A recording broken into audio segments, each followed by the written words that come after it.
Bonjour, bienvenue dans Culture Z, on est mercredi, il est 17h45, vous le savez si vous avez suivi l'émission la semaine dernière, on est maintenant dans du vlog et on est chez Bryce Corp. Vous vous rappelez, on était venu le voir il y a 5 ans à peu près, sa collection s'est métamorphosée puisqu'il a décidé de mettre en scène sa collection. Je me demande si c'est pas le seul au monde à avoir fait un truc comme ça.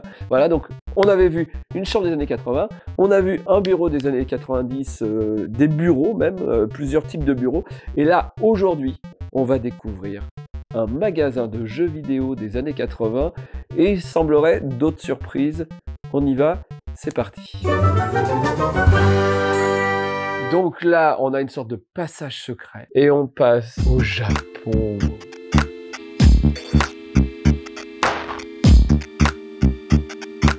Alors tu vois, il y a un vidéoclub.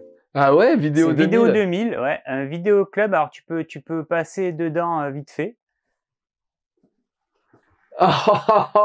Mais ça a de la valeur, les VHS. Ça dépend lesquelles. Ah ouais. Il y en a certaines qui ont beaucoup de valeur, ce sont les japonaises. Ah ouais, d'accord. Les japonaises que tu vois ici, là, toute cette ligne là, ce sont des vidéos, des VHS de gameplay. Au Japon, ça se faisait dans les magasins. Au lieu d'avoir un mec qui jouait, il mettait la vidéo. Non mais... Ouais. Mais c'était le principe de Mario Paint. Tu pouvais pas dessiner bien. Mal dessiné Yoshi, quoi. C'est vrai qu'il a une sale tête. Yoshi, problème à la naissance. Hein. Yoshi, il a pris cher. Ouais. Ah, c'est cool le petit vidéoclub avec des laserdiscs. Ouais, parce que c'était quand même le top du top à l'époque. Il fait un peu chaud dans les années 80, pourtant c'est pas encore le réchauffement climatique, ou en tout cas on n'est pas au courant. Mais là, on va aller découvrir la boutique de jeux vidéo des années 80. Moi, je t'ai un peu suivi sur les réseaux, donc je sais, là, Pixisoft, c'est le vrai nom de la boutique où tu allais à Toulouse acheter tes jeux vidéo. Exactement, avec le même slogan, les jeux d'enfer. Ouais. La même typo, tout. Ouais.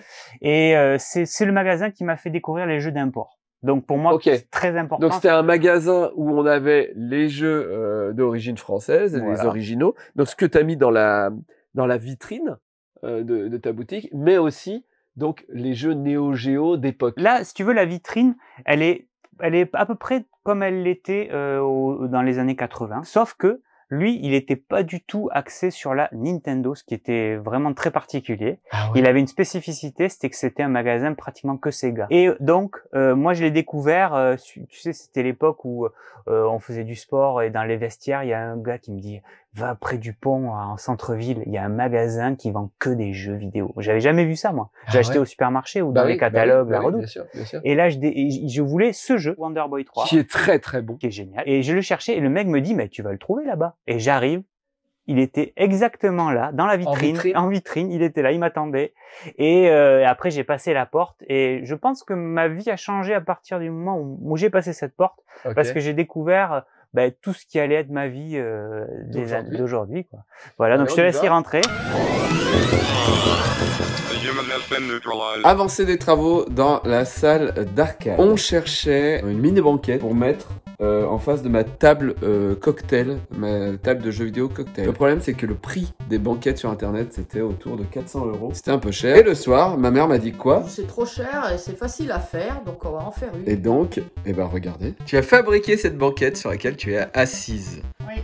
En combien de temps? La structure, on a mis 3 heures avec ton père, les deux. Et pour tout ce qui est garnissage, mousse, sky, j'ai mis 4 heures. Ouais, une bonne journée, quoi. Et le bois, vous l'avez fait comment? En fait, vous avez pris du bois qu'il y avait à la grange? Alors oui, tout de la récup. Il n'y a que le sky que j'ai acheté, que j'avais pas. On a monté la structure avec des tasseaux qu'on avait, des choses que tu nous avais fait démonter, des placards, on a tout récupéré, les tasseaux pour faire la structure. L'assise, on avait une vieille porte d'armoire, on a découpé, c'était une armoire avec du bois massif, c'était pas du porte plaqué. Pour faire l'assise, on a récupéré des longueurs de bois de lit qu'on avait, qui étaient costauds, renforcer le dossier. Et puis après, j'avais récupéré dans 2 vieux canapés qu'on avait jetés des matelas. Donc j'ai récupéré ces 2 matelas mousse, un pour faire l'assise et un pour faire le dossier. Que j'ai roulé, que j'ai agrafé, voilà. Et après, donc j'ai fait ma structure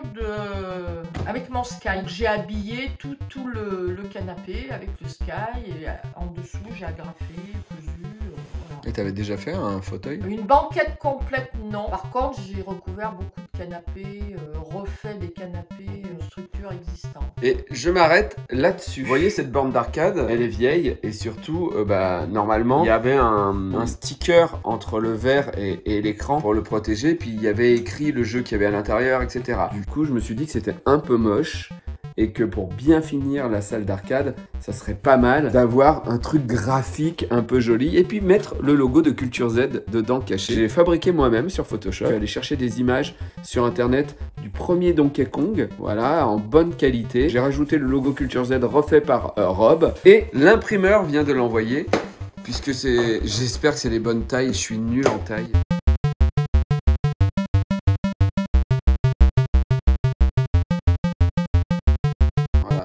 Ça sera sous le verre, avec la télé qui rentrera à l'intérieur là.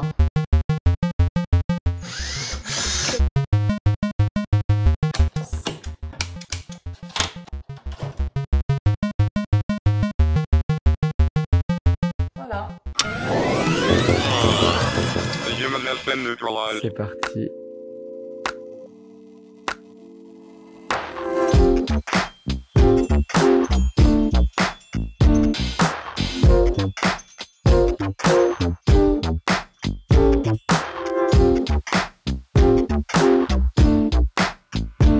La boutique est à peu près dans la même configuration, très petite. C'était une petite pièce comme celle-là. Alors évidemment, il y avait moins de jeux partout. Hein. Bah oui, là, il a fallu que tu casses ta collection quand même. Voilà. Donc c'est plus là maintenant une espèce de présentoir de ma collection, mais dans le même esprit que ce qu'elle était à l'époque, avec le même comptoir, la caisse enregistreuse de l'époque. Il y a maximum d'éléments. Et la pile de Sonic que j'ai moi-même connue quand je suis venu acheter Sonic chez lui, il avait une pile comme ça à côté de son comptoir et il les vendait comme des petits pains là. Moi, je l'ai connu qu'en boîte japonaise. Je l'ai eu à Noël et je sais pas d'où. Voilà, j'ai la boîte Jap de Sonic 1.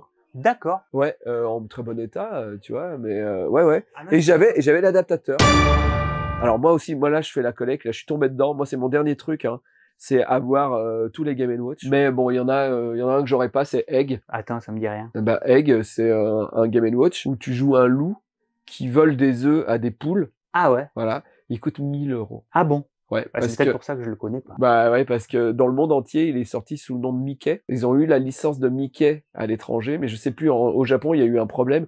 La licence était donnée à quelqu'un d'autre. Et du coup, au Japon, ils ont mis un loup. D'accord. Et du coup, il a été moins produit, puisqu'il était produit qu'au Japon, et le jeu coûte plus cher. Mais il y a une copie russe qui est parfaite, qui coûte que dalle. Voilà. Bon, bref. Et je m'aperçois qu'on a un problème de prix Spiritel. Oui. Là, j'ai vu que tu avais mis ce truc que les jeunes d'aujourd'hui ne doivent pas connaître, ne comprennent pas. Effectivement, nous, on avait des jeux vidéo français, mais on a découvert à un moment, dans les années 90, grâce au magazine, qu'il y avait toute une autre vie au Japon, avec des jeux qu'on n'avait pas en France, ou surtout qu'on pouvait avoir des jeux en avance. Moi, mon Street Fighter sur Super Nintendo, je l'ai eu avant tout le monde, mais ça m'avait juste coûté 700 francs. Ben moi aussi. Je pense que c'est le jeu le plus emblématique de l'import, de la période de l'import. Tout le monde voulait ce jeu. C'était le moment où on comprenait qu'il y avait de l'import, et c'était le moment où Street Fighter, on pensait impossible à adapter en console de jeu, arrivait sur la Super Nintendo, parce que ça, c'était un jeu qu'on jouait dans les bars. Moi, je me rappelle partir du collège. Moi, j'y ai pensé la dernière fois, c'était le truc le plus fou. C'est-à-dire que je faisais toujours la même route. Mes parents venaient me chercher, tout ça. Et un samedi, on n'a pas eu cours. Et avec les copains, on est allé à pied à la ville pour jouer à Street Fighter dans un bar. Et c'était le premier truc un peu foufou que j'ai fait de ma vie. Voilà, mais c'est vrai. Et puis rentrer dans un bar. J'avais 14 ans, je buvais pas d'alcool. Mais c'était pour jouer à Street Fighter, en fait. Ce jeu, c'était une révolution. Ah, une révolution. Déjà 6 boutons. C'était beau. Ouais. Donc premier jeu à 6 boutons, et puis il y avait une jouabilité tout de suite immédiate, on savait jouer. Et puis t'avais l'impression de faire des super pouvoirs tout de suite. Tu choisis, moi mon personnage préféré, c'était celui qui s'étirait, tu vois, Dalshim.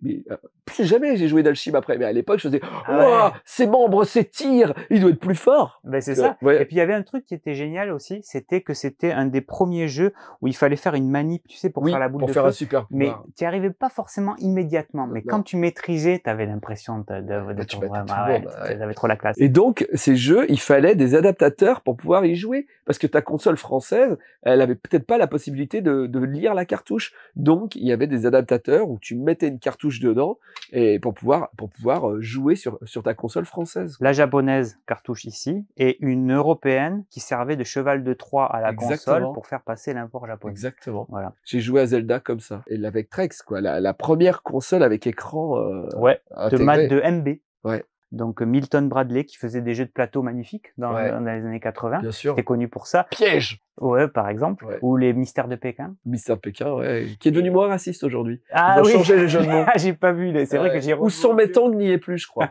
C'est vrai que c'était chaud. C'était chaud. Ouais. Et donc ils se sont lancés dans la mode des jeux vidéo, avec un succès relatif. Mais voilà, au moins c'est une console collector maintenant. Ouais, bien sûr. En boîte, elle est rare. Ah ouais, en boîte hyper rare. Je l'ai, mais pas en boîte, bien entendu. Ouais. Donc, alors ce magasin, c'est effectivement, comme je te disais en préambule, un magasin qui était très axé Sega. Ouais. Mais aussi NEC. Là, on est sur la NEC. Alors, il y a eu 12 milliards de consoles. Celle-là, d'ailleurs, je connais pas. Alors ça, c'est déjà, tu sais que, enfin, je sais pas si tu sais, mais la PC Engine, donc la première, la blanche, elle est sortie donc à l'unité comme ça, enfin l'unité seule. Ce truc tout seul là. Tout seul, qui est là en boîte là. Ici. Et ça a été les premiers à sortir un lecteur CD-ROM sur le marché. Bien sûr, NEC, et qui est là. Donc il fallait donc un accessoire pour linker les deux, enfin une interface pour pouvoir connecter les deux, qui est cet appareil. Mais attends, ça, c'est pas une console seule. Non, tu peux pas. T'es obligé d'avoir elle. Obligé d'avoir ça. Oui, c'est là je l'ai. Voilà. Et ça c'est génial parce que tu as la petite trappe pour pouvoir mettre les jeux cartes qui sont ici. Alors d'ailleurs, ce que tu tiens à la main, c'est pas une carte traditionnelle. Je sais pas si tu as noté la. C'est PC Kit 3. Et non, pas que. Bonk. C'est PC Kit 3, mais il a une particularité.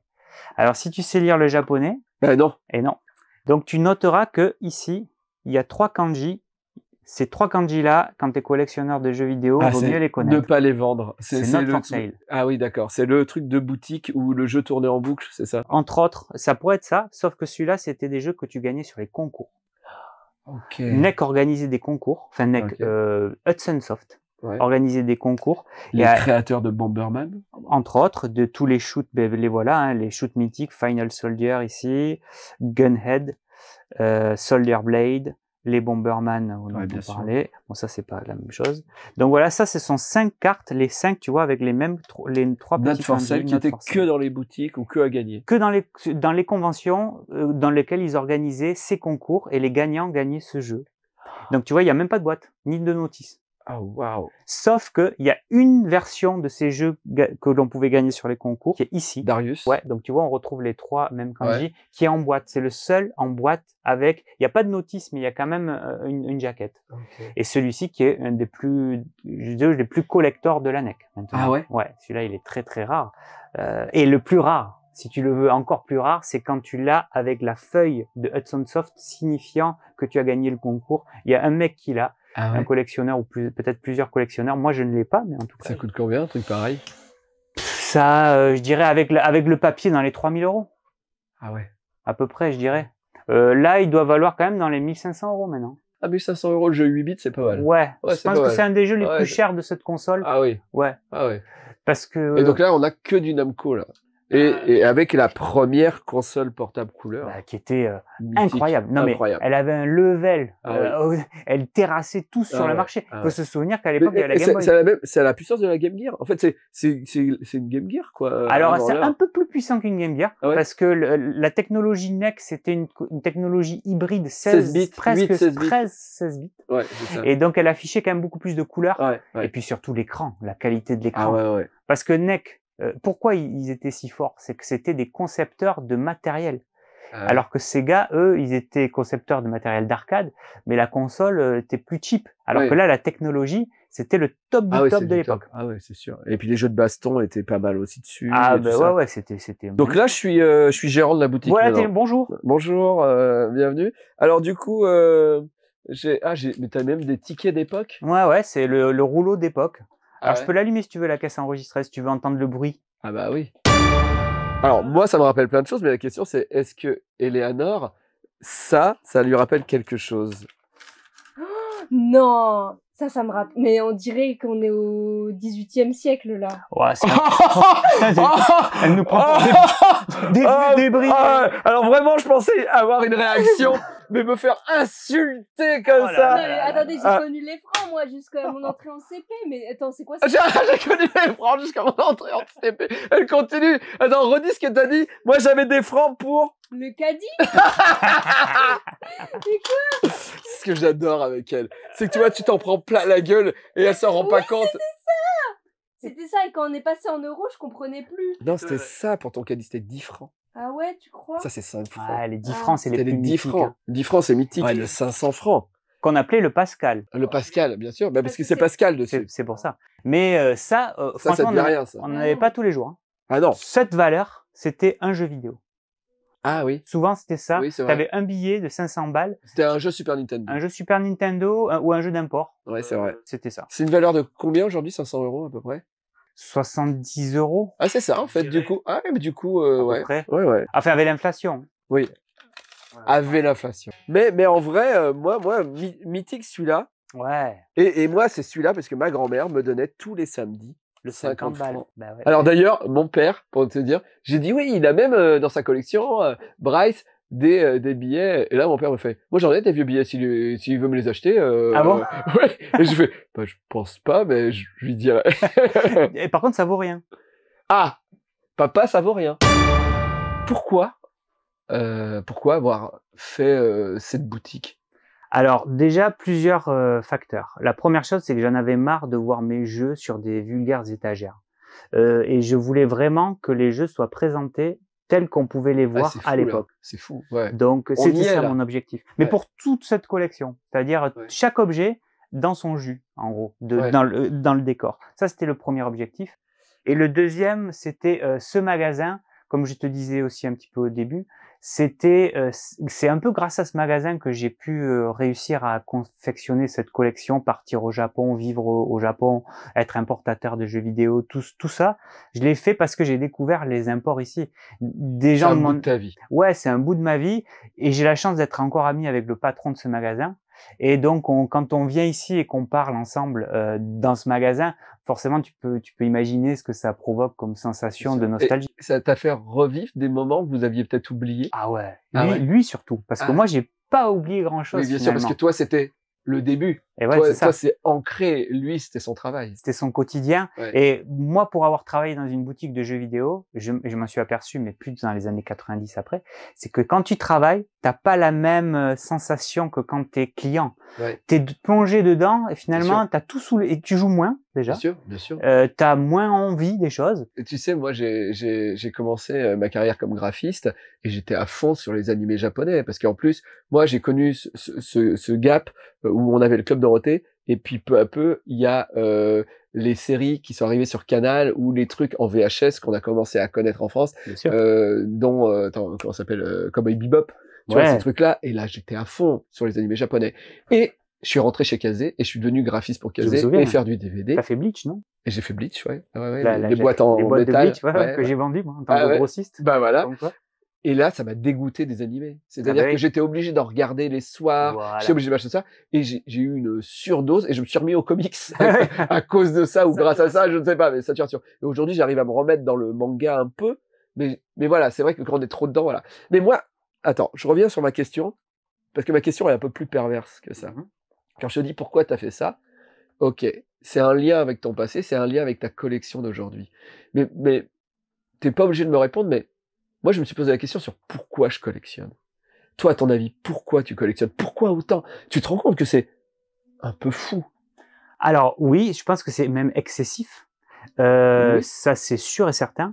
Alors après, moi j'ai un parcours Qu'est-ce que quand tu même combles? particulier. Alors je pense pas combler grand chose Ok. parce que j'ai une vie assez équilibrée finalement, Oui, je c'est vrai. considère. Oui. Et les jeux c'est pas du tout que c'est pas toute ma vie le côté geek. J'ai Ok. une vie d'entrepreneur, je suis marié, enfin tu vois, j'ai une vie assez équilibrée.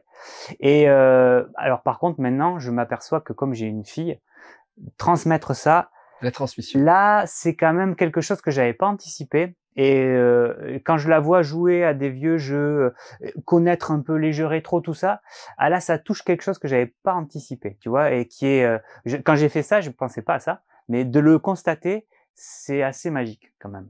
De voir ma fille qui connaît les jeux Game Boy, qui joue à Tetris, qui connaît des références sur des jeux rétro de notre génération, parce qu'elle m'a vu construire les trucs, jouer, c'est génial.